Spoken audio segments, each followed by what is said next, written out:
فرمایا الحج اشہر معلومات، رب العزت کے احکام میں سے ایک بڑا حکم حج ہے۔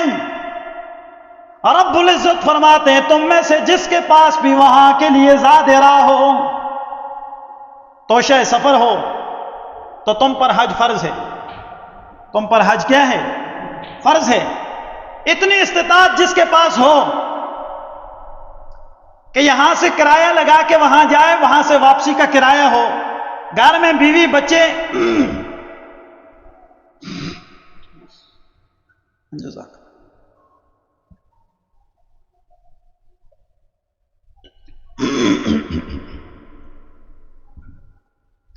گھر میں بیوی بچے کسی سے سوال نہ کریں، انہیں محتاجی نہ ہو، اور اتنا اس کے پاس سامان سفر ہو کہ وہ حرمین کی زیارت کر کے حج بیت اللہ کر کے واپس آ جائے، اس پہ حج فرض۔ اس شخص پہ زندگی میں ایک بار حج کیا ہے؟ فرض۔ جو نہیں کرے گا، میرے محبوب نے فرمایا چاہے یہودی مرے یا نصرانی مرے۔ کتنی سخت وعید ہے۔ تشریف رکھیں، بیٹھ جائیں۔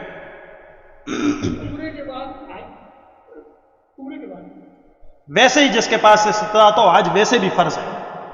حج جس کے پاس استطاعت ہو اس پہ حج فرض ہے۔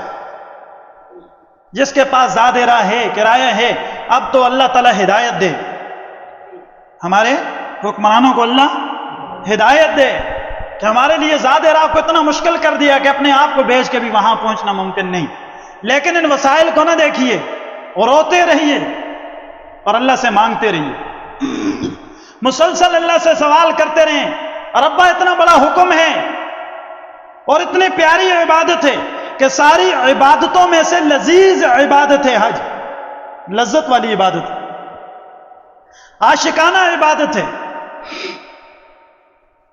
عشق والی عبادت ہے حج۔ عشق کس کو کہتے ہیں؟ جہاں پہ عقل ہار جاتی ہے، جہاں پہ عقل ہار جاتی ہے وہاں سے عشق شروع ہوتا ہے۔ عقل کہتی ہے کہ سلا ہوا کپڑا پہنو، اس میں زیادہ ستر ہے۔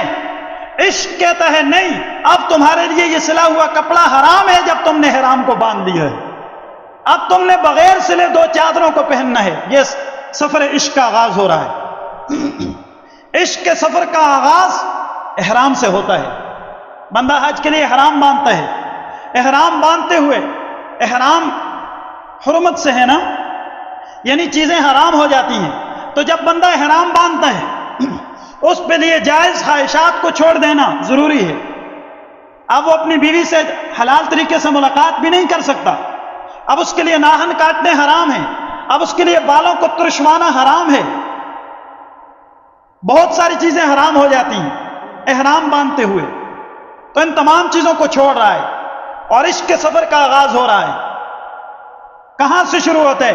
جب اس نے کہا لبیک اللہم لبیک، اس نے جب تلبیہ شروع کیا تو اس کے عشق کے سفر کا آغاز ہو گیا۔ اب اس نے سفر عشق کا آغاز کیا، فرمایا لبیک اللہم لبیک، اللہ حاضر ہے، ہم تیرے در پہ حاضر ہیں، اپنی چاہتوں کو قربان کر کے آئے، اب وہ کریں گے جو تو چاہتا ہے۔ خواہش اور چاہت کا تقاضا تو، طبیعت کا تقاضا تو یہ تھا کہ اس لباس کے اندر زیادہ ستر ہے۔ اس لباس کے اندر کیا ہے؟ طبیعت کا تقاضا تو یہ تھا کہ اس لباس میں زیادہ ستر ہے، لیکن رب العزت کا حکم یہ ہے کہ اب اس لباس کو چھوڑ دو اور کٹی ہوئی دو چادروں کے اندر ایک کو تم اوپر اوڑھ دو، ایک کا ازار بنا دو، ان دو چادروں کے اندر آؤ، احرام باندھ کے آؤ۔ حکم اور شریعت کا تقاضا ہے، اس کو پورا کرنا ہے۔ پھر جب انسان کی بیت اللہ پہ نگاہ پڑتی ہے، اللہ ہم سب کو حرمین کی حاضری نصیب فرما دے، پھر کیفیت اور ہوتی ہے۔ عموماً سمجھ میں آنے والی عبادت یہ ہے کہ ہم نماز پڑھتے ہیں، دیکھیں نماز سمجھ میں آ رہی ہے، بندہ اللہ اکبر کہتا ہے، ثنا پڑھتا ہے، قرات کرتا ہے، سجدہ کرتا ہے، یہ عقل میں سمجھ میں آنے والی عبادت ہے۔ لیکن حج کیسی عشق والی عبادت ہے؟ فرمایا بیت اللہ کا طواف کرو، اب چل سو چل ہے، چل رہے ہیں، قدم قدم پہ اللہ گناہ کو بھی معاف کر رہے ہیں، درجے کو بھی بلند کر رہے ہیں، اللہ رب العزت ایک نیکی بھی عطا کر رہے ہیں۔ فرمایا میرے گھر آئے ہو، محب اپنے محبوب سے جب ملاقات کرتا ہے، محب اپنے محبوب سے جب ملاقات کرتا ہے، انسان کی فطرت ہے کہ اپنے محبوب چیز کے جب قریب ہوتا ہے، چاہتا ہے کہ اس سے باتیں ہوں، چاہتا ہے کہ اس کو دیکھتا رہوں، چاہتا ہے کہ اس سے لپٹ جاؤں۔ یہ فطرت ہے، طبیعت ہے انسان کی، طبیعت امر ہے، یہ تقاضا ہے فطرت کا۔ تو اللہ نے انسان کی اس فطرت اور ایمان والے اپنے بندے کی اس طبیعت کو اور اس تقاضے کو کیسے پورا کیا؟ فرمایا تم اپنے محبوب سے ملنا چاہتے ہو، اس کائنات میں اپنے ایمان والے بندوں کو مجھ سے زیادہ کوئی محبوب نہیں، ایمان والوں کو اللہ سے زیادہ کوئی محبوب نہیں ہے۔ قرآن گواہی دیتا ہے اس پہ، والذین آمنوا اشد حبا للہ، ایمان والے تو وہ ہیں جو رب العزت سے شدید محبت کرتے ہیں، اللہ سے شدید محبت کرتے ہیں۔ فرمایا ہم آپ کو دیکھنا چاہتے ہیں۔ اللہ فرماتے ہیں میرے بندو، اس گھر کے ساتھ میری نسبت جڑ گئی، اب میرا حکم یہ ہے تم میری اس جڑی ہوئی نسبت والے گھر کے پاس آ جاؤ، اس کی زیارت کر رہے ہو ایسا ہی ہے جیسے تم میری زیارت کر رہے ہو۔ اللہ رب العزت 120 رحمتیں بیت اللہ کے طواف کرنے والے پر، زیارت کرنے والے پر، بیت اللہ میں نماز پڑھنے والے پر ہر وقت 120 سے زیادہ علماء فرماتے ہیں اللہ رحمتیں نازل فرماتے ہیں۔ 60 رحمتیں وہ طواف کرنے والے پر، 20 رحمتیں وہ نماز پڑھنے والے پر، 20 رحمتیں وہ دعا مانگنے والے پر، اور 20 رحمتیں بیت اللہ کو صرف دیکھنے والے پہ اللہ نازل فرماتے ہیں، جو دیکھ رہا ہوتا ہے۔ تو کیا عظیم عبادت ہے، طواف کرو۔ فرمایا ربا اس عشق و مستی کے سفر میں ہماری طبیعت، ہماری فطرت وہ ہمیں بے چین کیے ہوئے ہے، ہم اپنے محبوب سے لپٹ جائیں، ہم چاہتے ہیں اللہ تجھ سے لپٹ جائیں، تجھ سے لپٹنا چاہتے ہیں۔ فرمایا میرے بندو اس کے لیے بھی انتظام کیا ہے، ہم نے ملتزم رکھا ہے، اپنے گھر کے قریب ملتزم پہ جاؤ، اس سے لپٹ جاؤ، تمہیں اجازت ہے۔ ایسا ہے گویا تم اپنے رب سے لپٹ گئے، مانگو نہ لپٹ کے، تمہاری طبیعت کی اس بے چینی کو بھی دور کروں گا۔ اور ابا پھر انسان کی فطرت ہے، انسان اپنے محبوب کو چومنا چاہتا ہے، انسان اپنے محبوب کو چومنا بھی چاہتا ہے۔ فرمایا تمہاری اس بے چینی کو بھی دور کروں گا۔ ہم نے جنت سے ایک پتھر اتارا ہے، اس کا نام حجر اسود ہے، آؤ میرے بندو جب حجر اسود پہ پہنچو تمہیں اجازت ہے تم اس کا بوسہ لو، تمہاری اس محبوب کو چومنے والی بے چینی کو بھی دور کر دوں گا۔ اللہ جی، اے اللہ ہمیں تو بتوں کی عبادت سے، پتھروں کو چومنے سے منع کر رکھا ہے، ہم تو پتھروں کو نہیں چوم سکتے، ہم تو پتھروں کے سامنے نہیں جھک سکتے، ہمارے محبوب کی شریعت نے منع کیا ہے۔ آپ نے ہی تو اپنے محبوب کو حکم دیا ہے کہ پہلا اعلان ہی یہ کرو کہ لا الہ الا اللہ، تاکہ یہ سارے بت ٹوٹ کے گر جائیں۔ ہمیں تو پتھروں کی عبادت سے منع کیا گیا ہے، یہاں حکم ہے کہ پتھروں کو چومو۔ فرمایا نہیں، ایسی بات نہیں ہے، بات دراصل یہ ہے کہ تم محبوب کو چومنا چاہتے تھے، تمہاری اس فطرتی اور طبیعت کے تقاضے کو پورا کرنے کے لیے حکم دیا۔ اچھا تم ایسے تو میرے اس حکم کو پورا نہیں کرو گے، سب سے پہلے اے میرے محبوب کی امت تمہارے لیے آسان کرنے کے لیے اپنے محبوب کو بھی حکم دیا۔ اب کیا ہوگا؟ میرے محبوب نے چوم لیا، اب تمہارے لیے چومنا آسان ہو گیا، محبوب نے چوما تو وہ سنت بن گیا، تم پتھر کو نہیں چوم رہے، تم تو میرے نبی کی سنت کو زندہ کر رہے ہو۔ ہم بوسہ تیرے بوسے پر دیتے ہیں حجر اسود کو، اقبال نے بھی جگایا ہے، اقبال کیا کہتا ہے؟ ہم بوسہ تیرے بوسے کو، نبی علیہ السلام کے بوسے کو، ہم بوسہ تیرے بوسے کو دیتے ہیں حجر اسود پر، ورنہ ہم مسلمانوں کا کیا رکھا ہے پتھر میں، ہمیں کیا ملنا ہے پتھروں سے۔ قربان جاؤں سیدنا فاروق اعظم رضی اللہ تعالیٰ عنہ، قربان جاؤں جلالی طبیعت پر، قربان جاؤں اس جلالی مزاج پر، کیا صحابہ کرام کی زندگیاں تھی۔ حجر اسود کے سامنے آئے، تھوڑی دیر کے لیے رک کے، بوسہ دینے سے پہلے رک کے، ساتھ دائیں بائیں کھڑے جو حضرات تھے ان کی آگاہی کے لیے بھی اونچا کہا، انی عالم، خوب جانتا ہوں، انکا حجر، تو پتھر ہے، یہ میں خوب جانتا ہوں، لا تنفع ولا تضر، نہ تو نفع دے سکتا ہے نہ نقصان۔ رب العزت کی قسم، تجھے میرے محبوب نے نہ چوما ہوتا، عمر کبھی بھی تیرے اوپر بوسہ نہ دیتا۔ میرے محبوب نے تجھے چوما، اپنے محبوب کی اس ادا کو زندہ کرنے کے لیے تجھے بوسہ دے رہا ہوں۔ ہم بوسہ تیرے بوسے کو دیتے ہیں حجر اسود پر، ورنہ ہم مسلمانوں کا کیا رکھا ہے پتھر میں۔ چومنے کی طبیعت ہوتی ہے محبوب کو، یہ عرض کر رہا تھا۔ حج میں اللہ اس محبوب کے ساتھ اس محبت کے اظہار کو بھی اللہ پورا کرتے ہیں۔ فرمایا محبت کے تقاضوں کو اللہ یوں پورا کرتے ہیں۔ یہ دیوانگی کا سفر ہے، حج کا سفر عشق و مستی اور دیوانگی کا سفر ہے۔ دیوانہ وار رب کی محبت میں چلتے چلے جاؤ، چلنا ہی چلنا ہے۔ اور میں اپنے احباب سے کہا کرتا ہوں، حج کا جو موسم ہے کرنے کا وہ جوانی ہے۔ کون سی عمر ہے؟ جوانی کی عمر۔ اللہ ہم سب کو نصیب فرمائے، اللہ ہم سب کے لیے آسان فرمائے، یہ اللہ سے مانگو۔ جو جا رہے ہیں اللہ قبول فرمائے۔ ارے حاجیو تم حرم جا رہے ہو، ہمارا بھی بسط احترام، وہاں سلام عرض کرنا اپنے محبوب کو، ہمارا بھی سلام کہنا۔ حاجی جا رہے ہوں، حج والے جا رہے ہوں تو پیچھے جن کی استطاعت نہیں، جن کے پاس زاد راہ نہیں، دن خون کے آنسو رو رہا ہوتا ہے، یہ لوگ جا رہے ہیں، اللہ ہمارے لیے بھی آسان فرما دے۔ اور جب بغل کے نیچے دبائے بیٹھے ہو، استطاعت ہو کے توفیق نہیں، وہ اللہ سے مانگو۔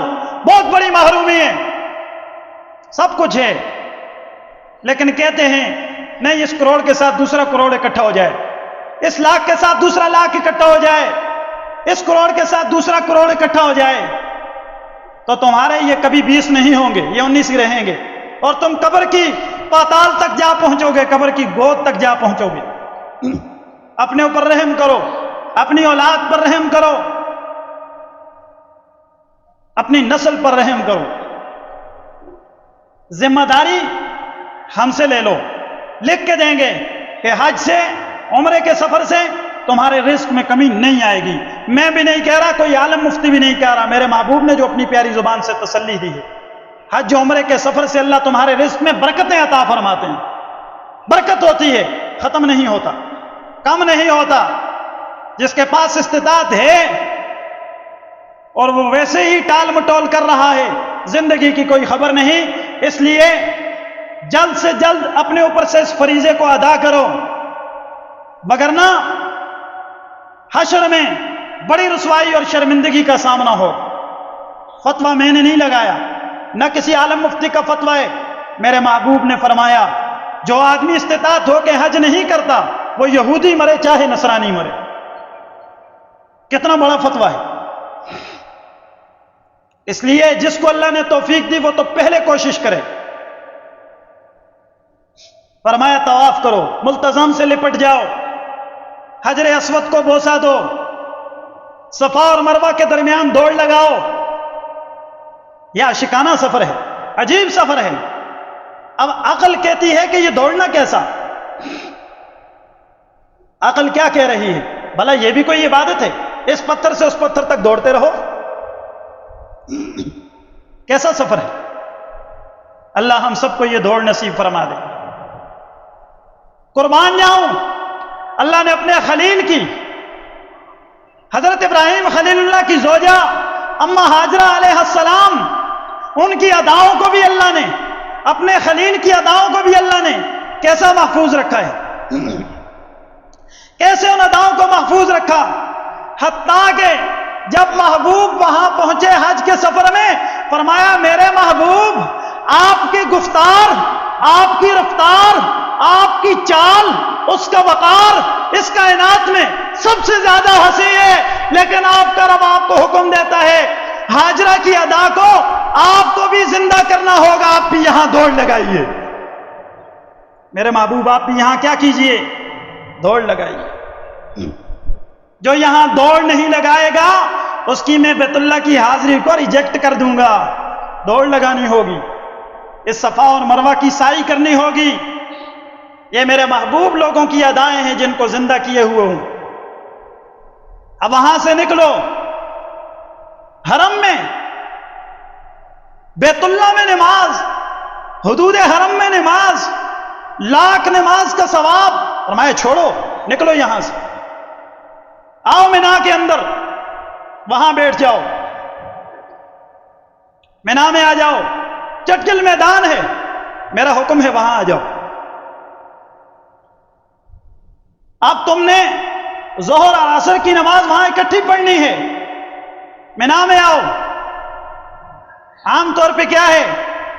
عام طور پہ یہ حکم ہے کہ جس نے دو نمازوں کو بغیر عذر کے اکٹھا کیا، میرے محبوب نے فرمایا وہ کبیرہ گناہوں کے دروازے میں سے ایک دروازے پہ پہنچ گئے۔ بالکل اجازت نہیں، دو نمازوں کو اکٹھا پڑھنے کی بالکل اجازت نہیں، لیکن یہاں سب کچھ ہم نے عقل کے خلاف کرنا ہے۔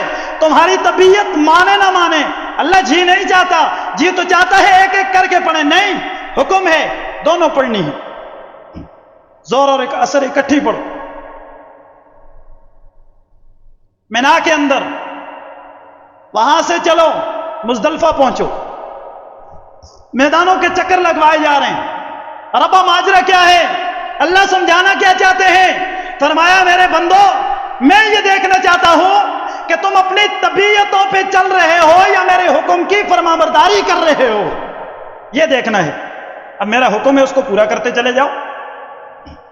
مینا سے چلو مزدلفہ پہنچو، وہاں سے چلو عرفات میں پہنچو، اور وقوف عرفہ میں ہمارا حکم ہے کہ وہاں جب تم ظہرین پڑھو گے، ظہر اور عصر کی نماز اکٹھی پڑھو گے عرفات میں، تو وہاں تم نے کھڑے رہنا ہے۔ اب مغرب تک کھڑے رہ کے مجھ سے مناجات کرو، مجھ سے باتیں کرو۔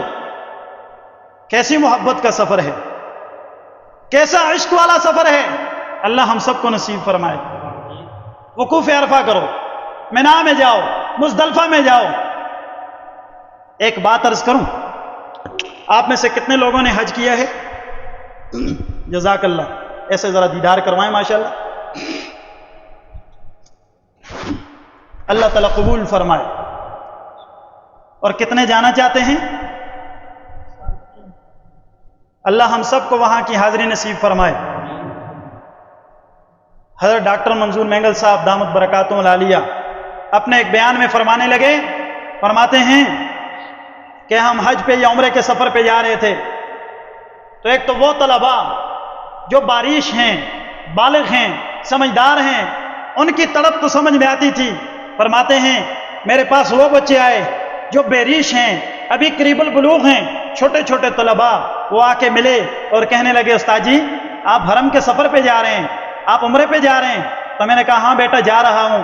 تو ان کی آنکھوں میں آنسو تھے، رو رہے تھے اور کہہ رہے تھے اللہ کے محبوب کے روزے پہ جب آپ پہنچیں تو استاد جی ہمارا بھی سلام عرض کر دیں۔ ہم وہ ہیں کہ ہمارے پاس زاد راہ کوئی نہیں۔ اللہ تعالیٰ یہ عشق و مستی کا سفر ہمیں بھی نصیب فرمائے۔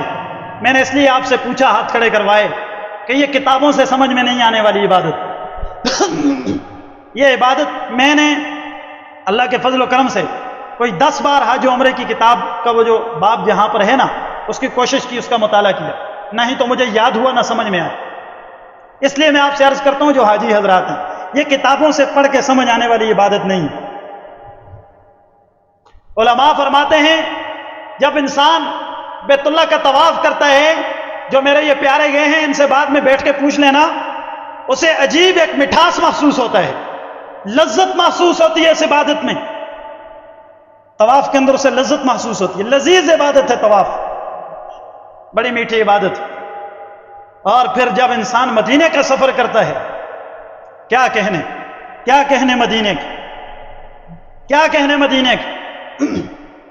مکہ مکرمہ کے اندر جلال ہے، وہاں کے لوگ سخت تھے. مکہ مکرمہ کے اندر جلال ہے، وہاں کی طبیعتوں میں، لوگوں کی طبیعتوں میں تھوڑی سختی ہے کہ وہاں قریش مکہ ان کی طبیعتوں میں سختی تھی. اور مدینہ منورہ کے اندر جمال ہے. اب آپ بولو گے تو میں آگے سناؤں گا. مدینے کا سفر اگر سیر کرنی ہے تو ویسے نہیں ہوگی کہ میں گلا دکھاتا ہوں آپ خاموشی سے بیٹھے سنتے رہو، ایسا نہیں ہوگا. وقت کیا ہوا ہے؟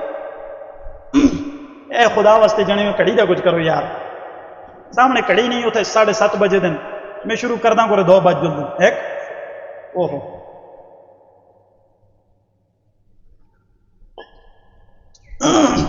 ایک 27 کے بعد مدینے کا سفر سنانا ممکن نہیں. وجہ یہ ہے کہ وقت کا دامن تنگ ہے، اور میں آپ کو مدینے لے جاؤں گا تو میں واپس تو نہیں آؤں گا 2:30 تک، پھر مشکل ہوگا. اس لیے زندگی رہی تو اگلے جمعے میں آپ کو مدینے کا سفر سنا دیں گے. مدینے کا سفر زندگی رہی تو اگلے جمعے پر، اس لیے کہ آج آپ کو مکہ کی سیر کرائی ہے.